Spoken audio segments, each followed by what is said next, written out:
রাজধানীর ফিলিং স্টেশনগুলোতে জ্বালানি তেলের সংকট এখনও আছে। ভোগান্তি কমলেও তেল নিতে আসা বাইকের লম্বা লাইন রয়েছে বিভিন্ন পাম্পে।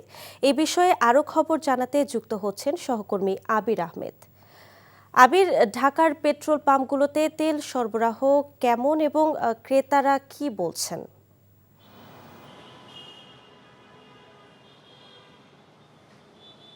আমি এই মুহূর্তে যে পেট্রোল পাম্পটিতে রয়েছি, এখানে কিন্তু সেই সন্ধ্যা ৭টা থেকে এখানে তেল নেই, কিন্তু সামনে যে সিরিয়াল রয়েছে সেই ২ থেকে ৩ কিলোমিটার লম্বা লাইন দেখতে পাচ্ছি যে তেল নেওয়ার জন্য অপেক্ষা করছে।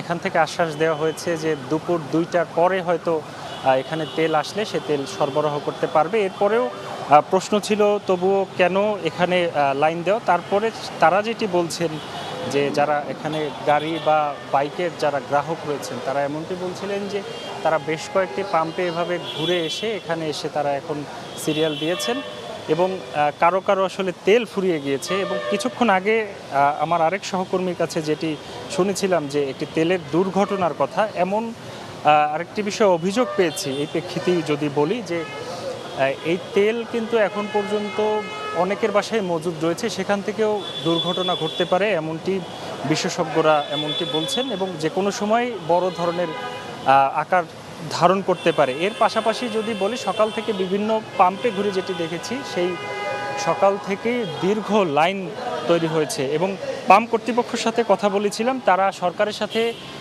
কথা বলে একটি সিদ্ধান্ত নিতে চাচ্ছেন যে অর্থাৎ যে তেল কিছু সময় দেয়া বন্ধ রাখা, অর্থাৎ পেট্রোল পাম্পগুলো ঘন্টাখানেক বা ৪ থেকে ৫ ঘন্টা তারা একটি বিরতি দিতে চান। এবং তাদের যে অভিযোগ যে ২৪ ঘন্টা তেল দিলেও যেমন সিরিয়াল আসবে, ৮ বা ১০ ঘন্টা দিলেও এমন সিরিয়াল আসবে, এমনটি তারা অভিযোগ করছিলেন। কোনো কোনো পাম্পে ফুল ট্যাঙ্কি তেল দেওয়ার পরেও, যদিও ভোক্তারা বলছিলেন যে ফুল ট্যাঙ্কি দিলে চাহিদাটি কিছুটা কমবে, দীর্ঘ লাইনও কমবে, কিন্তু এরপরেও সংকট তৈরি হচ্ছে। তো এখন পর্যন্ত সকাল থেকে এই দীর্ঘ লাইনই দেখেছি, এই সংকট কিন্তু কমছে না, এমনটি ভোক্তাদের অভিযোগ। জানছিলাম তেল সরবরাহের খবর। এখন যাব ভোলায়, সেখানে আছেন স্টাফ করেসপন্ডেন্ট আফজাল হোসেন। আফজাল, পাম্পগুলোতে তেল সরবরাহ কেমন এবং ক্রেতাদের ভিড় কেমন দেখছেন?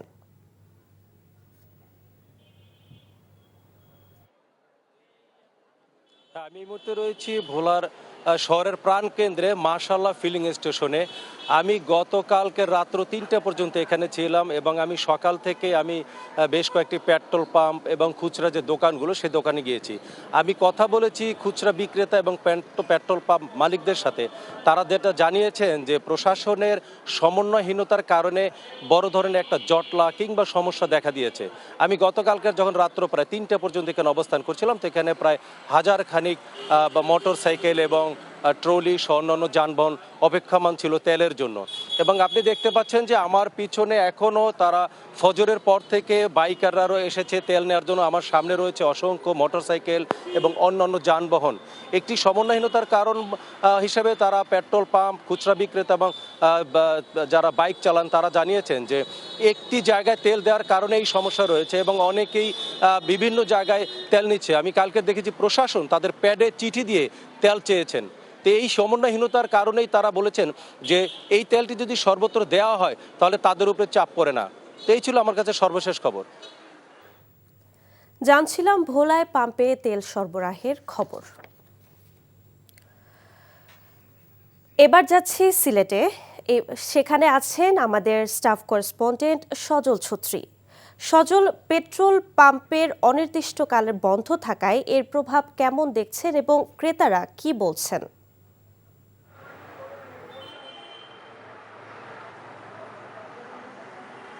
আদিবাদ চলমান জ্বালানি সংকটের মধ্যে সিলেটে যেটি হয়েছে এটি নতুন উপদ্রব বলা যায়, যেহেতু সরকারের পক্ষ থেকে সবগুলো পাম্পের ট্যাগ অফিসার রাখা হয়েছে। এর সাথে অতিরিক্ত মজুদ যেন না হয় সেজন্য কয়েকটি পাম্পে গতকাল এবং পরশু অভিযান চালিয়েছিল প্রশাসন। এর মধ্যে একটি পাম্পকে A&A কোম্পানি একটি পাম্পকে প্রায় 10,000 টাকা জরিমানা করে। এই জরিমানার প্রতিক্রিয়াতেই মূলত পাম্প মালিকরা গতকাল রাতে এই ধর্মঘটের আহ্বান করে। যদিও আপনারা জানেন যে চাহিদার তুলনায় সরবরাহ কম থাকার কারণে সিলেটে সিলেটে মাসের শেষের দিকে সবসময় পাম্পগুলো বন্ধ হয়ে যায় বা তেল সরবরাহ থাকে না, তারা যার কারণে তেল বিক্রি করেন না।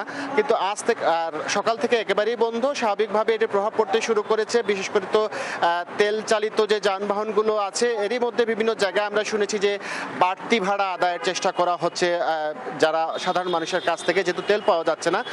তবে এখন বাজে প্রায় 12টার উপরে। কিছুক্ষণ আগে আমরা জেনেছি যে সিলেটের মেট্রোপলিটন পুলিশ কমিশনারের সাথে পাম্প মালিকদের একটি বৈঠক হয়েছে। আশা করা হচ্ছে যে এই বৈঠক থেকে একটি সুরাহা আসতে পারে। তবে তারা যেভাবে টেক অফিসারও চাচ্ছেন না বা একবারেই স্বাধীনভাবে চালাতে যাচ্ছেন, এই জ্বালানি সংকটের সময় কতটা সমঝোতা হয় সেটি এখন দেখার বিষয়। তবে ভোগান্তিটি শুরু হয়েছে তেল নিয়ে। জানেন যে আমি আগে বলছিলাম যে সিলেটে আসলে মাসের শুরুতে এবং মাসের শেষে এই সময়ে ডিপো থেকে সরবরাহ করা হয় না, লিমিট যেটা থাকে পাম্পের সেটি আসলে অনেক আগেই শেষ হয়ে যায়।